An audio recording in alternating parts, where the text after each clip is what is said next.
मुंबई से लेकर के कलकत्ता तक बड़े सारे राइटर, चिंतक, एक्टर, उनको पहली बार डर लग रहा है।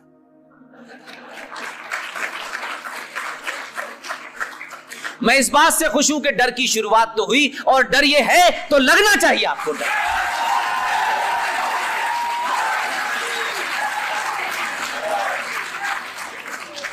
हम 1000 साल तक गुलाम रहे, लेकिन हमें डर तब भी नहीं लगा था। अलग अलग लोगों ने हमारे ऊपर राज किया, हमें जरूर कोई कमी रही होगी। हमारे पुरुषार्थ में कमी क्यों आई, इसका हमें मनन करना चाहिए। और दुनिया की बहादुर कौमें आपके ऊपर राज करती तो कोई दुख की बात नहीं थी, कम से कम बहादुर ने हमारे ऊपर राज किया। मेरा अफसोस वर्तमान समाज से यह है, जिन लोगों ने इसी भारत में बाबर आया, अकबर आया, औरंगजेब आया,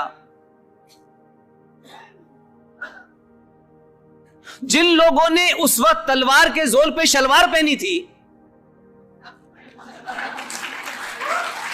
जिन्होंने ज़कात से बचने के लिए अपना धर्म बदल करके मजहब इख्तियार किया, मेरी जो तकलीफ है, जो मैं आपसे इसलिए शेयर करना चाहता हूं, राजस्थान की धरती वीरों की धरती है, पुरुषार्थियों की धरती है।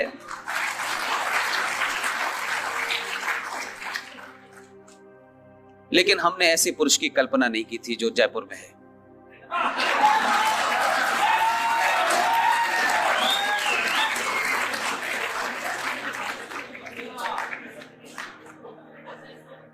जो लोग उस दौर में जजिया देना नहीं चाहते थे, उन्होंने अपना धर्म बदल के मजहब में चले गए। कुछ लोग तलवार के जोर पे हुए। जो लोग डर के मारे, जिन्होंने अपना धर्म छोड़ा और मजहब बदला, वो 2019 में सड़कों पे आग लगा करके आपको डरा रहे हैं। उनको यह समझ आना चाहिए, ऐलानिया कहना चाहिए, तुम मूर्ख हो क्या? हम जब नहीं डरे तो अब तुमसे डरेंगे।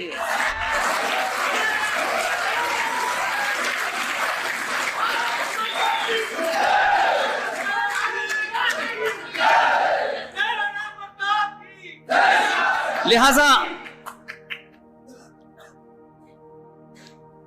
मेरा मानना है, कुछ तो बात रही होगी, कुछ तो हमने ऐसा किया होगा। पूरी दुनिया को ज्ञान देने वाले लोग, पूरी दुनिया में अपने पुरुषार्थ को स्थापित करने वाले लोग आज बौनों के सामने बौने बने हुए हैं। आपको न तो AK-56 उठानी है, न AK-47 उठानी है, न सड़कों पे किसी को पत्थर मारना है। ये एक पहला मजहब है। इसका बेसिक डिफरेंस देखिए। आप मंदिर से निकलते हैं तो जो भी प्रसाद आपको मिलता है, उस प्रसाद में से भी आप बाहर निकल के कमजोर लोगों को बांट देते हैं।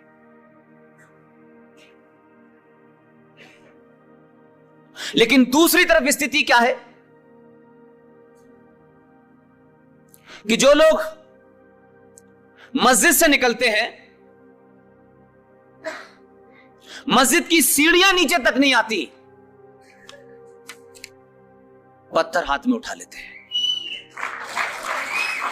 और ये पत्थरों की परंपरा कोई ऐसी नहीं है कि यकायक यहां आ गई है। ये फलस्तीन में भी यही सीन देखते हैं आप। इसके पीछे की मानसिकता समझिए। ये जो इस्लाम के 5 फंडामेंटल हैं, उसमें एक फंडामेंटल है हज करना। हज करना अपने ईमानदारी की पैसे से हज जायज है। हज उस वक्त जायज है, उस वक्त फर्ज है आपके ऊपर जब आपने अपनी तमाम जिम्मेदारियां पूरी कर ली हो। कमाल है, 24 घंटे इस्लाम को सर पे लेके घूमने वाले लोग बात बात में इस्लाम का जिक्र करने वाले लोग, इतने बड़े 30-35 करोड़ मुसलमानों में से एक भी ईमानदार कोई नहीं निकला। ना पढ़ा लिखा निकला, ना मौलवी निकला, ना हाजी निकला, ना मुफ्ती निकला। एक भी ये कहता अगर तुम असली ईमान वाले थे। ये बात अलग है कि आजकल कोई बिल कानून बन गया है, उसके खिलाफ दिल्ली की जामा मस्जिद की सीढ़ियों से उतरते हुए बड़ी बड़ी तख्ती लेकर के हिजाब लगाए कुछ मोहतरमाएं कह रही हैं अभी हम जिंदा हैं, हमारा ईमान जिंदा है।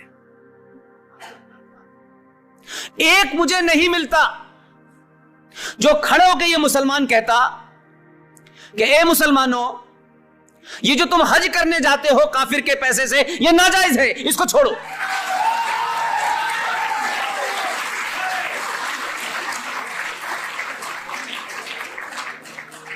लेकिन यह सिलसिला चल रहा था क्योंकि यहां हज का एजेंडा कुछ और है, यहां इस्लाम का एजेंडा कुछ और है। लिहाजा हमने क्या किया है, हर गलत बात को रट लिया है और जैसे जैसे आप उस से बाहर निकलने की कोशिश करते हैं, सत्ताधारियों ने आपको उससे निकलने नहीं दिया। जब तक आपके दिमाग से यह भूत बाहर निकलता कि सारे धर्म बराबर हैं, मस्जिद अल्लाह का घर है, मंदिर भगवान का घर है, जरा सा कुछ हालात बदले और उन सत्ताओं के खिलाफ लोग सड़कों पे जब आने लगे तो यकायक उनके वारिस आजकल बड़ी बड़ा चैलेंज कर रहे हैं। सवाल यह है कि जिनके घर में 19 साल और 16 साल प्रधानमंत्री रहे लोग, कि प्रधानमंत्री की कुर्सी उनके लिए रिजर्व थी, इसके बावजूद भी वो इतिहास नहीं पढ़ना चाहते। जो बात आज कही जा रही है, संसद के अंदर कोई बिल आता है, हजारों बिल आए होंगे, उनकी चर्चा तो कभी हुई नहीं। लेकिन एक तथ्य ऐसा है जिसके सामने मैं आपको कंपैरेटिव स्टडी के लिए कहता हूं, रखें। लोकतंत्र में संसद सुप्रीम होती है, हर आदमी को बोलने का मौका होता है। वो 5 मिनट बोले, वो 10 मिनट बोले, 2 मिनट बोले, वो टाइम एक अलग टेक्निकल मामला है, लेकिन हर आदमी अपनी बात कह सकता है और वोट देने का अधिकार है पार्लियामेंट के अंदर। इस देश में किसी ने यह सवाल पूछा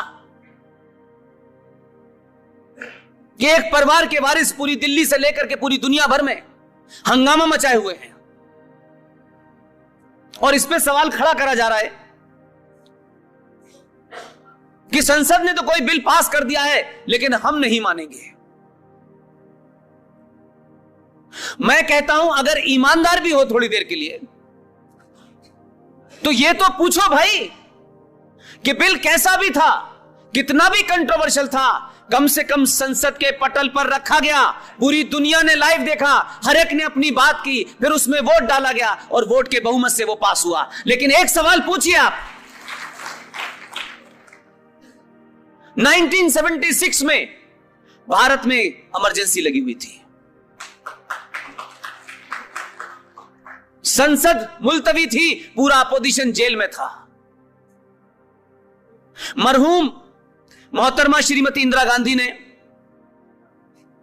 क्योंकि मुझे यह समझ नहीं आ रहा कि भाई के मुंशी साहब, भीमराव अंबेडकर, अयंगर साहब, ये तमाम सारे लोग जो संविधान को जिन्होंने बनाया, उनको इतनी अकल नहीं थी क्या कि वो भारत के संविधान में लिखते सोशलिस्ट सेकुलर भारत।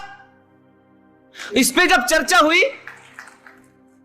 तो कहा गया, तो अंबेडकर ने उसमें नोट किया है नीचे कि हो सकता है आने वाली पीढ़ियों के सामने हम पहले से यह बंधन क्यों बांध दें कि भारत को सोशलिस्ट रहना है, सेकुलर रहना है। आने वाली पीढ़ियों में इस पे चर्चा होगी और चर्चा के बाद अगर आने वाली पीढ़ियां ये समझेंगी कि यह जरूरी है तो इसको लाया जा सकता है, इसकी अभी फिलहाल जरूरत नहीं है। लेकिन इमरजेंसी के दौर में पूरा अपोजिशन जेल में था, संसद की कोई कार्रवाई नहीं हुई। मैडम श्री इंदिरा गांधी ने एक जघन्य अपराध किया।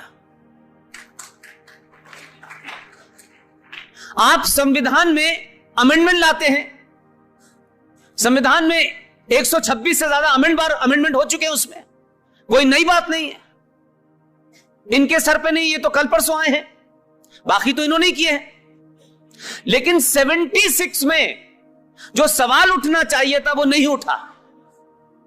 76 में भारत की संसद की परमिशन के बगैर, संसद में इसकी चर्चा तो दूर छोड़ दीजिए, एक कागज का टुकड़ा संसद में नहीं रखा गया। जब संसद खुली, रात के अंधेरे में आपने भारत के संविधान के प्रियम्बल में,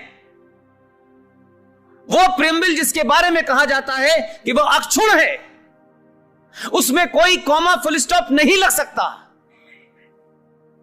क्योंकि जो हमारा प्रियम्बल है वो इंग्लैंड के प्रियम्बल का कॉपी है। इंग्लैंड के संविधान का प्रियम्बल पढ़ें और उस प्रियम्बल के नीचे आखिरी लाइन लिखी हुई है छोटी सी, उसमें लिखा है स्पेंट। एक लाइन है, एक शब्द है, बल्कि